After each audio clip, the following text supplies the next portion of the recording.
So we're going to take a 60-minute presentation and put it into 40 minutes, but we're not going to just talk at you. We're going to ask you to be involved. But if the first part I like to share is the title, the LCAP, Success in the Eyes of the Beholders. Because if you're going to have success, everyone that's looking from every stakeholder needs to see it as successful. Today we have our school board clerk, who is also the president of CSBA, Jesus Holguin. And to save time, we're just going to ask you to just do one clap, all right? And Harold Acord, our Moreno Valley Education Association president, thank you. And we have Jolene Neal, who is our Classified School Employees Association president. We have Mays Kakish, our chief business official. We have Dr. Martin Rex-Kaziora, our assistant superintendent of ed services. And we have Ann Adler, our CTA Uniserv staff. Now, when you woke up this morning, you decided that you were going to come to this conference, and you decided you were going to come to our session. So we want you to know that it always begins with a commitment. You have to want to collaborate. You have to want to connect. You have to want to be part of a team. And you have made that decision. So remember, it begins with the mindset. Your mind has to say, I want it to work. I want us to communicate. And together is better. And I like to end the opening with the quote that says, if you want to go fast, go alone. If you want to go far, go together.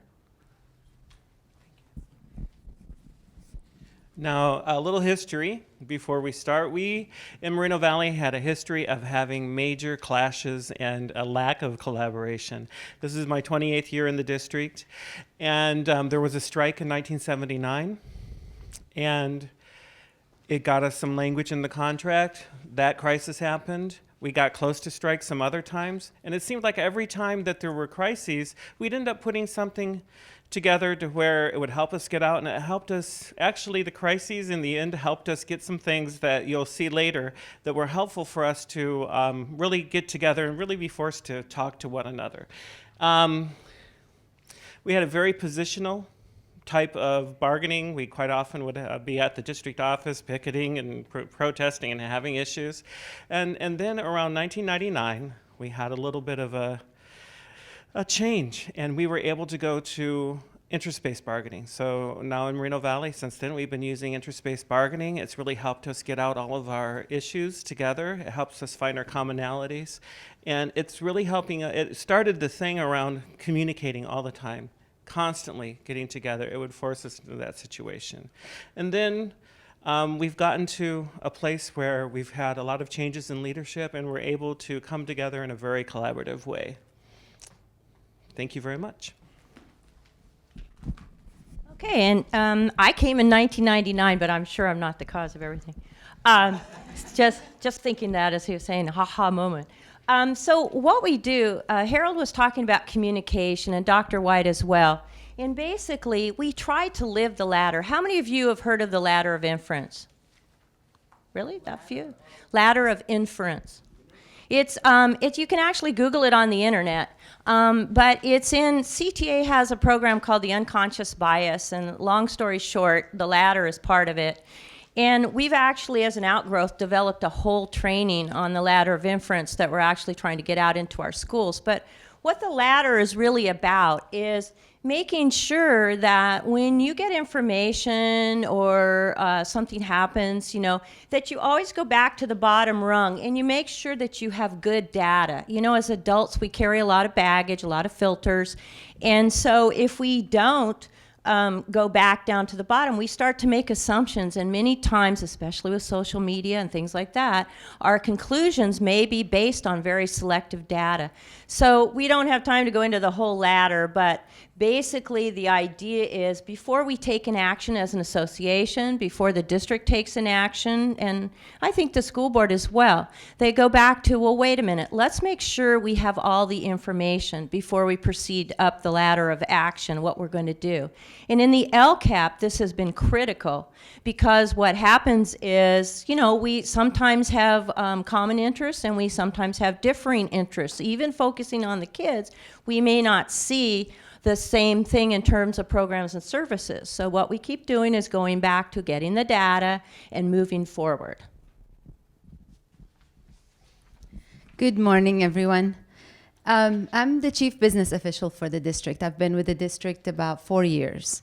And so I'm going to talk a little bit about some of the communication that Harold had talked about as far as structure and how I saw that as an opportunity so that we can continue the communication in a consistent manner. How many superintendents in the room?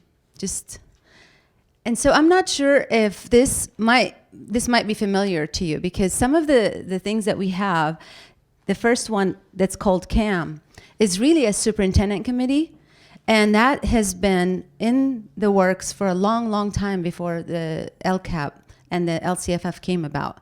But it became probably the most crucial tool during the LCAP era. And so that is the group of classified and administrators. MV educators are our teachers unit, the certificated unit, I should say. And then MV USD is really cabinet. So cabinet, along with the superintendent and the leadership, two of the leadership of each one of the units. So our management group, two of them sit there, and the classified and certificated. That happens monthly. And so a lot of that crucial conversations, a lot of the things that you hear as rumors, a lot of the ideas actually gets talked about there for about a couple of hours every month.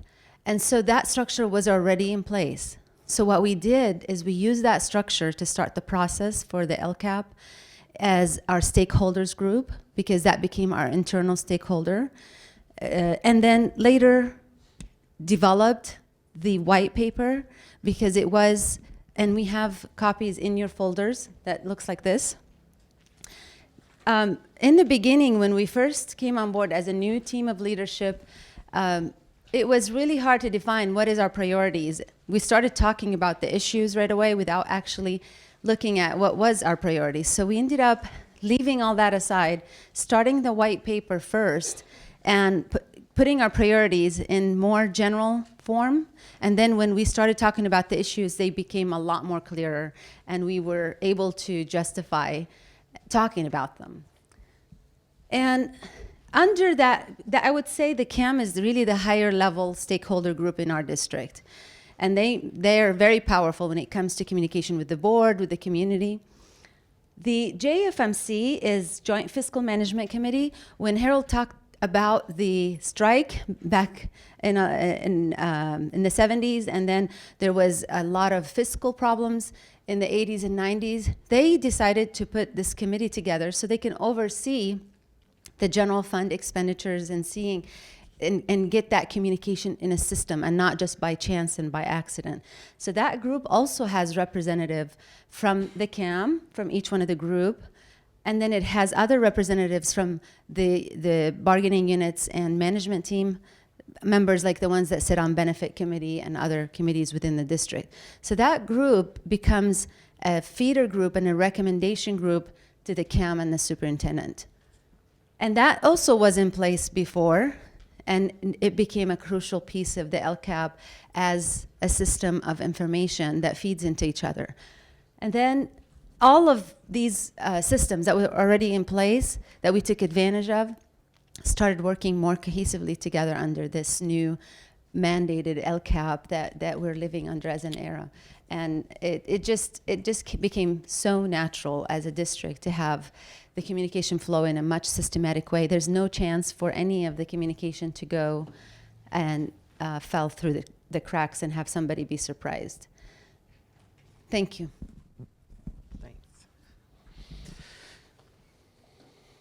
So we had heard about, we knew this was coming up, we knew that we were going to have a local control funding formula, and that there was going to have to be something called the local control accountability plan, what we were going to do in Moreno Valley. So we decided to take what we already had. We had CAM, it had come up during a crisis, and it really had helped us to have that going on all the time. And we said, let's start talking about our LCAP areas, but we need to work on a strategic plan. And so we started working on our strategic plan together as CAM. And then we thought, we don't have enough people in the room. We've got to have more people to help inform the associations in the district and the leadership around what is it that we should have in our strategic plan and in our LCAP.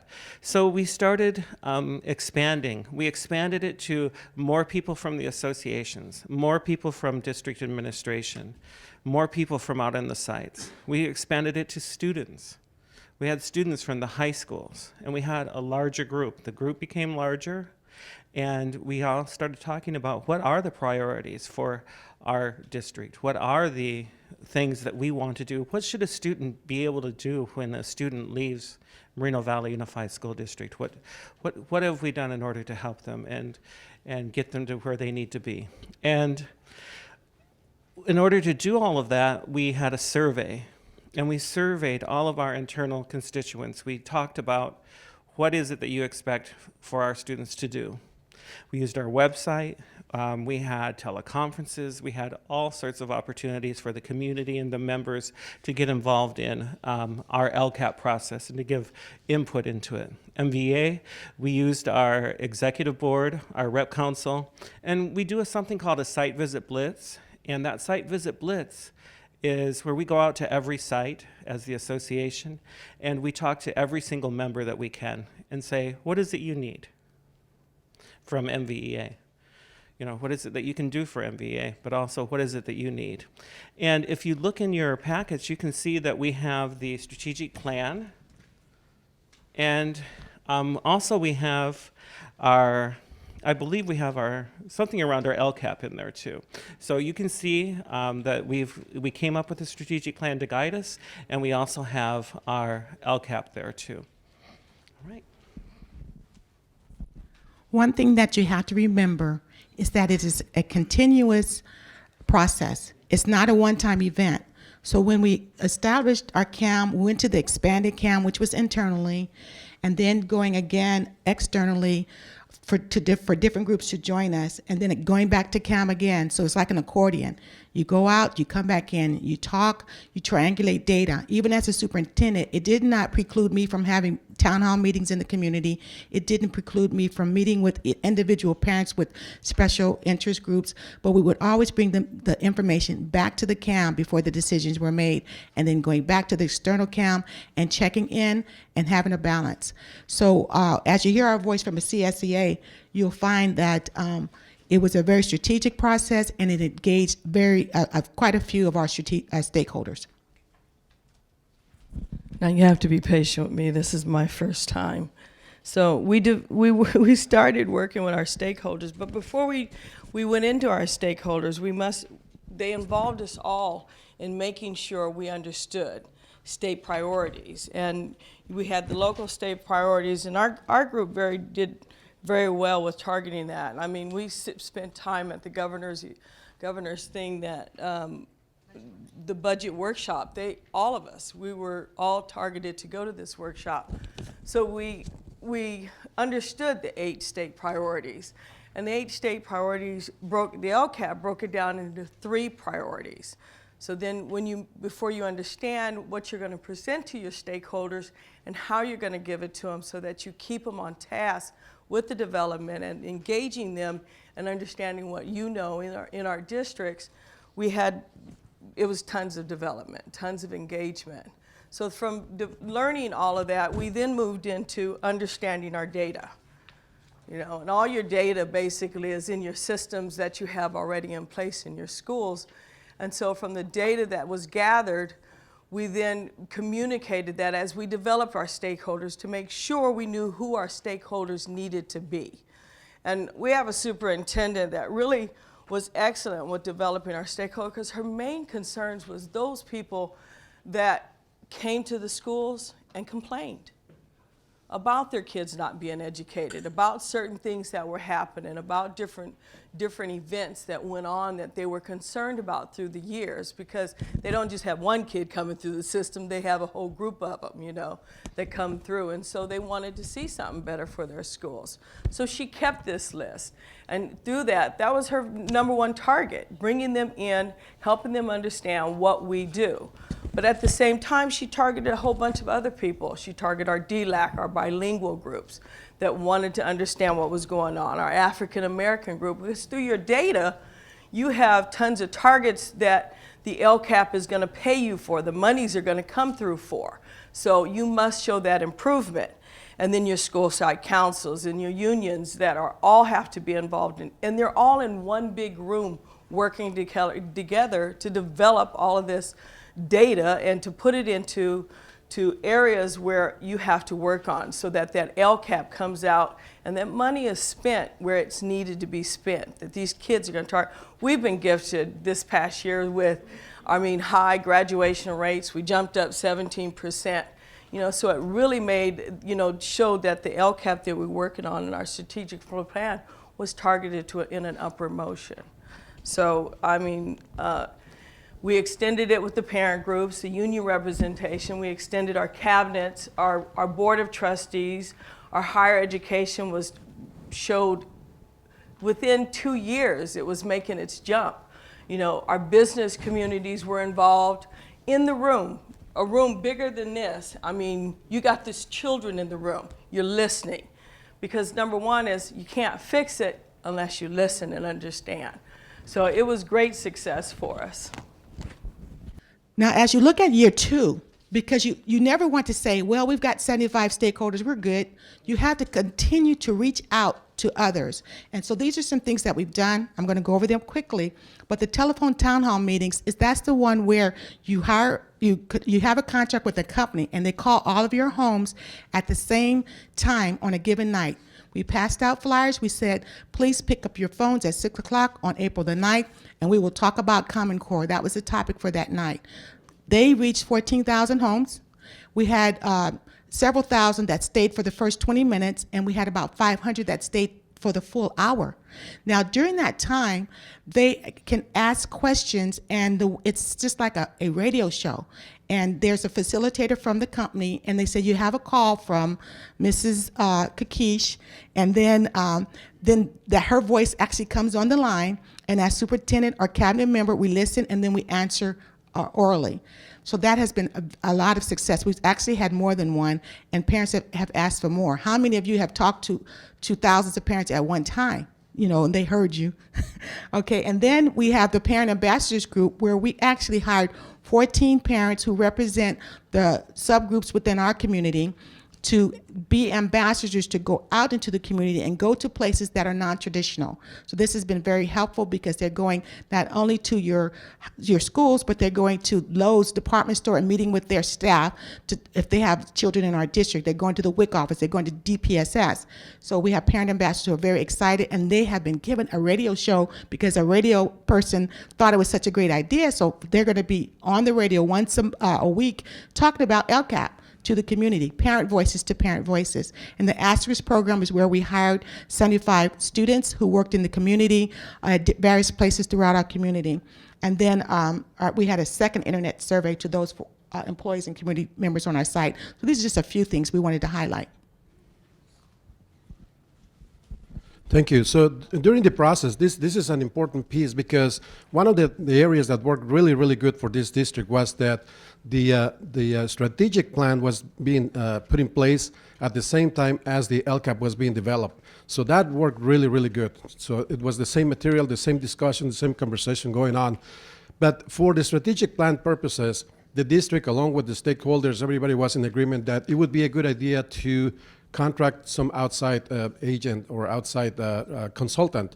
And Innovative Ed was the best consultant for that purpose. So they were hired, and then they facilitated the process, and it was very successful. But one of the key points too is that during the process, it was a key to always have the CBO present in the conversations, because that way you keep some kind of control on the fiscal aspect, which was very important. And yeah, the business services side. And then they talked about the white paper. During the process also, every group was able to prioritize their list of interest based on that white paper, and then have the list ready for discussion. And of course, there were several requests that were top priority for each of the groups. As an example, you have there returning of assistant principals, the reduction of class size, and all those things. So every group had something in mind that they wanted to address. But again, there was a lot of conversation, a lot of analysis of the information, a lot of talking, conversations, and then reviewing the aspects of every one of those requests and the costs and all those areas. And a lot of communication going on. This was important because otherwise the process would be in a different direction. So everybody was on the same page at all points in time during the process. Your folder, there's this handout like this, and I want you to take this out first because I don't see you taking yours. I'm kidding. It's in your folder. It's the 20. It looks like this. I'm kidding.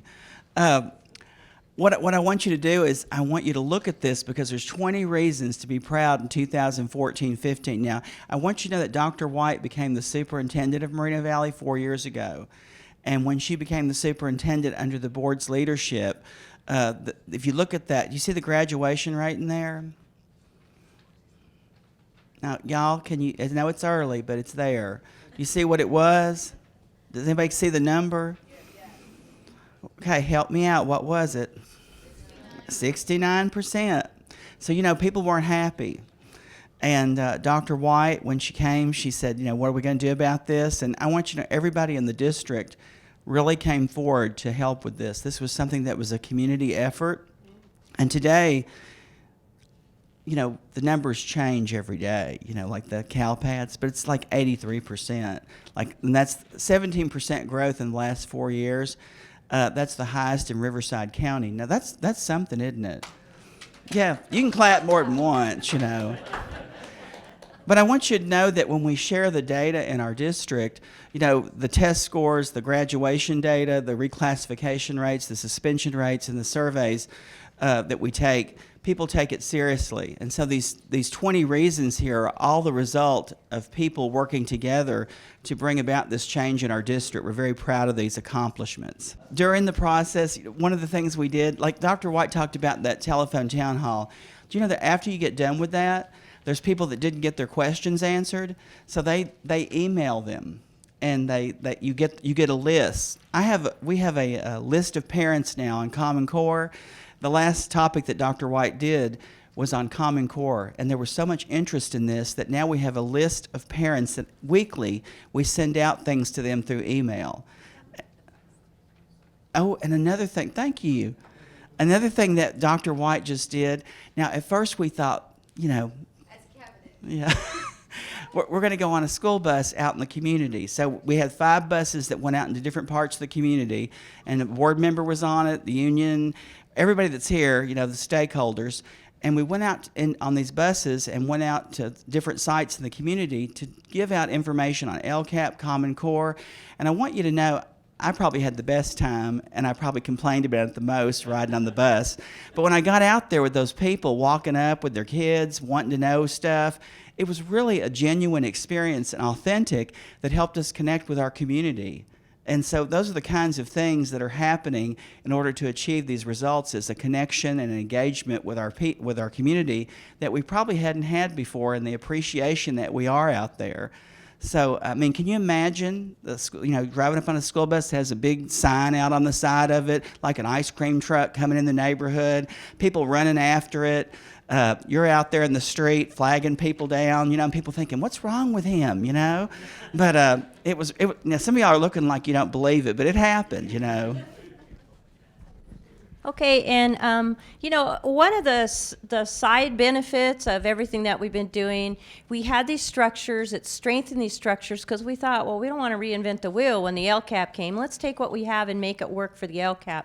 But one of the things that's really, really helped us is having worked so closely on the LCAP, and bargaining has totally changed. We've been doing interest-based, but it's totally changed. We already know what the percent is we're getting, and where we're actually having a lot more of our conversations at the bargaining table are on language and how things do or don't benefit kids. And so like right now, for example, classified has settled and the teachers, we're still bargaining. And part of the reason is working conditions that can maybe better help kids. It's not because we know what the money is and we know what's going to happen in benefits. So it's kind of interesting. Last year we got 6% in salary, and that took about 2 hours. And everything, well, we waited a long time. And and through all those budget cut days. But the interesting part was the rest is what took a really long time, because we are trying to firm up our language so that it's more student focused. And then, you know, Common Core and problem solving.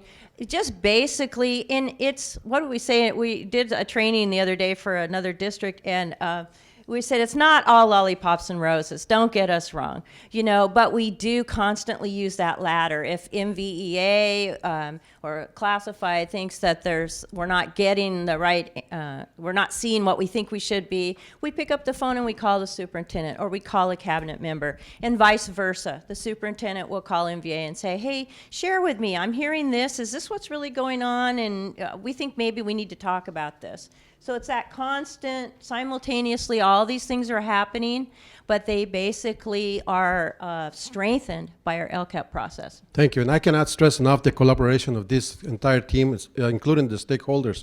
And then when they invited me to be part of this presentation, and they told me, we'll collaborate with you, we'll put a script so you can read it, and then they give you a blank page. So, okay. So this process is really good. It's really good. So after the adoption of the LCAP, these are critical parts, critical pieces that you have to keep in mind all the time. Monitor how the LCAP and all the items in the LCAP are working. It is critical that you keep an eye on that at all times. And then the communication, the collaboration, the connection with the stakeholders, with everybody else, you know, with everybody, every member of the team is critical too. And then remember the ladder. Mace talked about the ladder, and it is important that everybody has the understanding of all the terms, all the process, so that no assumptions are in the way that may hinder the process. So that is important. Working as a family. This has been a great process where everybody has got to know each other much better. A lot of communication between the curriculum, business, and of course the employee groups and the stakeholders. It's amazing the amount of people that have come out of the community wanting to be part of this process and assisting the district being part of the whole process. So this was a great eye-opener for the entire community to see there is a school district in town and it's working really good for the students. And then, of course, assessing, planning, acting, evaluating, all those pieces have to be in place. The continuous assessment of the plan, it's important, because otherwise, if you let it go in a different direction, then it's going to damage the whole process. But the planning, the action, and the evaluation at all times is critical. So this is a great process. It's working really good thanks to the intervention of every member of this team and a lot of community holders too. Alrighty, and working together starts and ends with commitment, and it means being committed throughout the entire process and revisiting and going back to getting together, asking questions, calling each other. I'm happy to tell anybody that we got a Valentine on February 14th, 4 years ago, and it's Dr. Judy White. We're very happy to have her. And when I became president, I knew that we needed to do some things differently in our association. And one of those was that we needed to work to a commitment for more collaboration, working together. And the reason that we knew it is getting out there and listening to our members and hearing what they're saying at the sites. They were saying, we don't want you like this all the time. We want you working together. We want you getting us what we need to where we can be the best educators we can be and do right by the children in Moreno Valley. So it's very exciting. It's exciting times in Moreno Valley, and we're very happy that we're able, at this time, that we've got sort of like a magical thing where things have come together and we're able to collaborate and work together. When you look at this slide, working together starts and ends with commitment. Commitment also has to follow with action.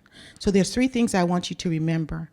Systems cannot be optional. You have to have systems in place. You have to have dates and times. It cannot be optional. You can't leave it to chance. It has to be deliberate. The second is you have to expect high performance from everyone. Giving you an example, and one of our team members said it was okay to mention it. When one of our team members who came from a different experience was learning how to have interest-based, and there was a lot of friction, And I put it in his evaluation. And he said I could share that, because if that is what you expect as a superintendent, that collaboration is seen, felt, experienced, and is real, you have to be willing to put it in the evaluation. This is an area for growth. And it seemed like it changed everything. And I appreciate it, because now that person can still keep their high standards as well, but they can learn it's the way you do it. And we still have been able to get the results. And then the last is, collaboration cannot be seasonal. It cannot be, oh, we're going to do it in the spring, but we're not going to do it in the fall. We're going to do it, It has to be an ongoing thing.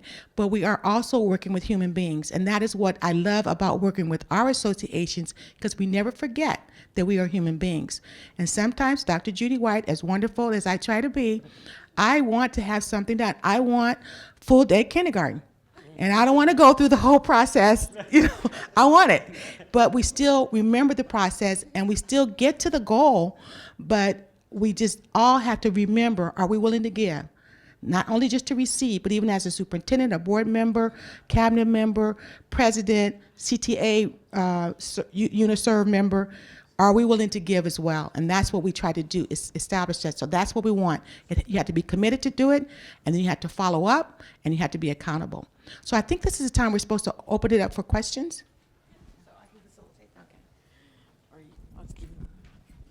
So are there questions? I'm still not clear in this I know ideally we all collaborate very well, but there's always some departments that are more prescriptive, shall we say, in their approach. And so one is how to deal with that, and two is how much do the parents have to say? How much do the teachers have to say? I'm not really clear on what's whose purview.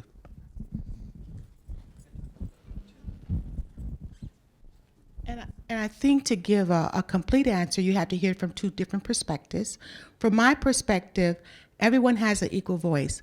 When we go into the stakeholders group, that 75, now that group is about up to 100, because we had to add additional student voices. We work in groups alike. So there might be all the teachers at the table, all the site administrators at the table, but you make sure that all of the key people are in a group, and we're exploring sometimes the same questions. We report out, and then we mix the groups up so that you have people having a dialogue and you're not from the same group. Everyone has a voice. The parents are in there too. The 14 parent ambassadors, plus your traditional presidents of your DLAC, president of your PTA, presidents of your formal organizations are in the room as well. So their voices, and then we operate as if we were doing a staff development where people go and they vote for different things, put dots on it, but everybody's voice, superintendent's dot is no more than someone else who walked in as a business member.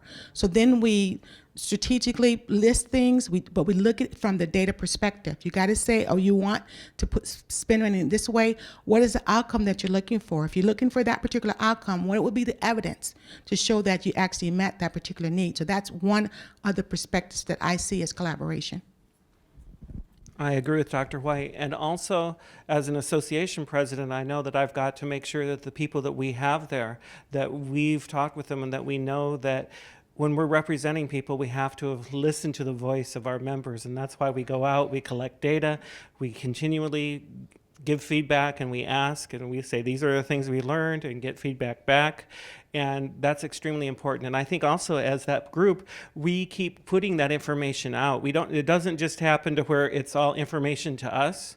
We also say, this is what you said. Each time we come back, there's information about what is it that we said, and we get that information out to people and make sure that we have all heard each other, and that information is then disseminated. And we've really worked hard on trying to make sure that we do the part about getting the information out and disseminated, and not just sort of sucking the information up and then nobody knows what happened. That would be a very poor thing to have happen. We'd want that information out. So we're a rather small district, and one of the challenges that we have in trying to bring stakeholders together is time.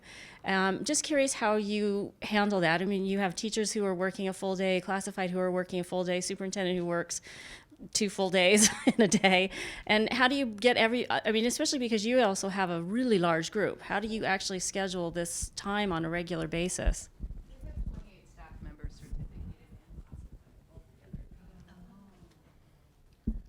I would say for a small district, you make sure that you have their input because you're small enough to have everyone's input. But for that group that's going to be meeting together, we do it after hours. When we talk about commitment, that means you're going to commit the time.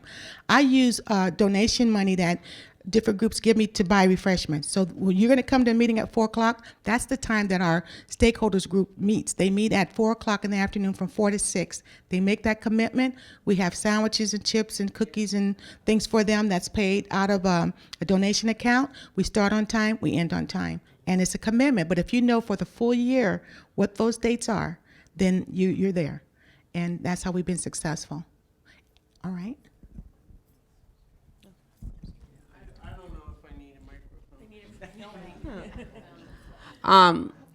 People who are not converts to the collaboration model, I'm sure you've both experienced it. How do you, what are some of the processes or skills you engage to get these naysayers on board? I think there's lots of ways. Some are just rather blunt, like, did you like 6%? You know, and things like that. And did you notice that we built that into the LCAP and we were able to do that and not have a big issue? But there's also other things. There's the fact that they see, it sort of becomes eventually an unescapable wave. Once we've done these things over time, it's people know that this is the way, this is the culture of Moreno Valley, that this is what we're doing. This is how we're going to work together. If you want something done, you know that you're going to have to talk to everyone and you're going to have to get everybody on that same page. I just wanted to add, if that's okay. I'm from CTA, but I live in Moreno Valley with these people all the time. You know, basically what happens is the association, you know, we have members who are like really happy with things. We have members who sometimes would rather be maybe up in your face a little bit. So we're, as a district now, one of the things we're working on outside of the LCAP process is we are trying to grow the collaboration that we have at this level and in the large group with the community. We're trying to grow that in every venue we can. For example, the parent ambassadors are out there. They're talking to people and talking about the collaboration. And then that's kind of the wave Harold was talking about. But also as an association district, we wrote a grant. You said Montgomery County. We did it a different way. We wrote a grant, and we have the Consortium for Educational Change from Illinois has been coming out. And so we have what we call labor management. We call it a collaboration grant.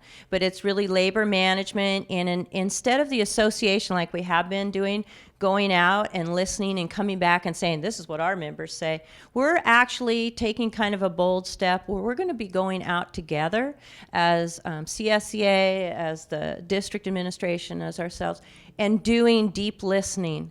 And then that will come back to our smaller CAM group, the little group, because we have two. We have the little group CAM, and then we have the big group we fondly call Camelot. But so that will come back to the little group, and then we will get that information to the big group. We just keep pushing it through every single system that we have. And that's what I think. And then the other thing, we've developed the Ladder of Inference training, which goes into great detail about, you know, how you ask questions, how you, before you take action, you know, you go back and you get your data. So we're trying to, in every venue that we have, push it. And most of our people, honestly, are going in this direction. It's like this wave that's moving forward, and it takes time. You know, I heard yesterday that was it ABC? It's 15 years they've been doing this. We've been really working hard at this for 4. So we're still building our systems, and that's pretty exciting too. We're going to have 2 more voices on this topic, and I saw someone else had a different question. But our mantra is excellence on purpose. That means everything that we do, excellence on purpose. Everything that we do has to be deliberate, and it has to be a quality of excellence. And I'll tell you, when I first came into the district, I inherited a lot, but I still knew where I wanted to go. And it's about people. The people that resist, some people resist for a reason. And they still are valued even if they're not going with you. And as a superintendent, I take time, I meet with people, I'll meet with anyone, and listen to them long enough to find out where is the pocket of this resistance and try to address their needs. The last point on that is that people don't fight success. every data point that a district can be measured by, we have improved. So when we put that information back to people, what can they say? And then people are human beings, but listen to them and try to meet that internal need that they have. We have a couple more that want to weigh in. From my perspective as a cabinet member, when an initiative comes on, and it comes to Dr. White because her door is always open, sometimes it forces us to have that crucial conversation in cabinet. We have to convince each other that it is really what it's supposed to happen, and it meets everything that we had in the white paper. It meets everything that we had. So that way we can actually go out as a one voice with the data. And then we can convince all of that system, because JFMC is one group we have to convince, the Camelot is one group. So it's really all about having that crucial conversation, get your data, get your homework together, be one voice before you actually go out, because then the division can happen.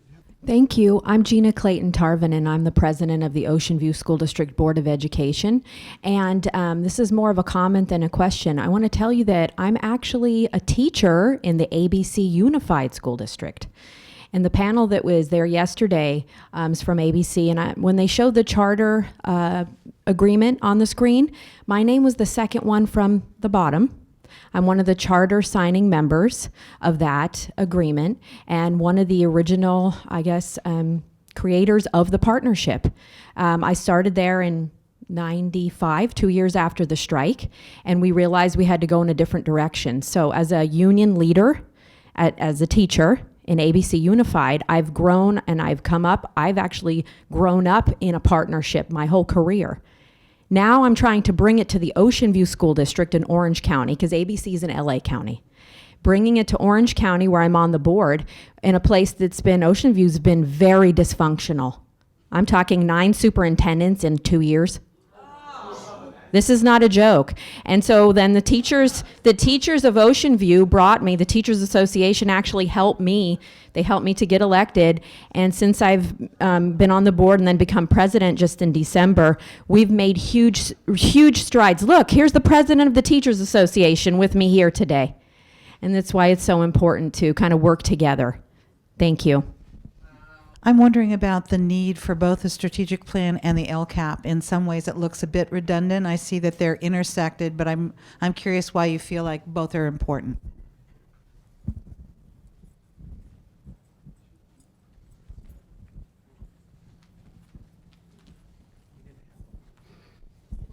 Our main goal was alignment, and they should be redundant, because what's happening, your LCAP has to meet specific guidelines according to the state for their particular format, and our strategic plan was the process that we went through.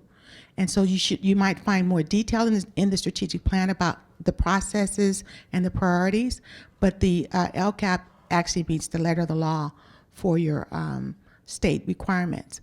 And we know that we also want some final comments by a board member. I think they say we have 2 minutes left. And so we're going to have Mr. Hogan. And did you want to say something before you? No, I'm good. Are you sure? Okay. Well, I just want to say, how many board members in the room here? Great. So, as a board member, I've been a board member for 12 years in the Moreno Valley Unified School District, and I have seen this district going from, really bad spot to what it is now, which is a shiny spot right now. And thanks to the leadership of Dr. White.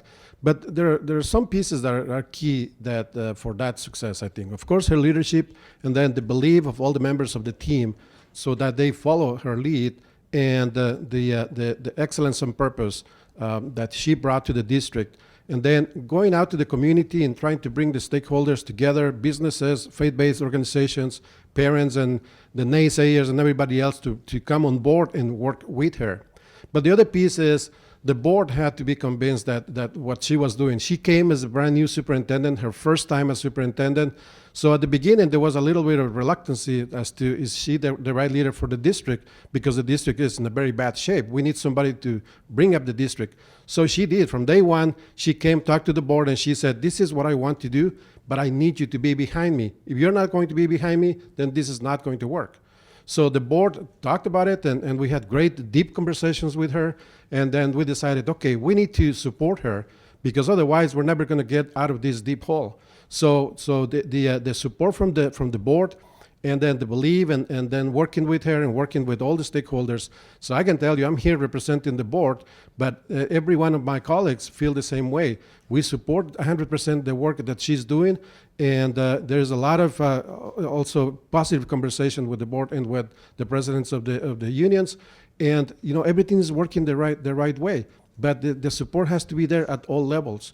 So this is a very convincing superintendent. She's not available, so.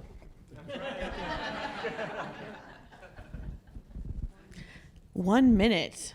Okay, well, she limited it to one clap, but a round of applause.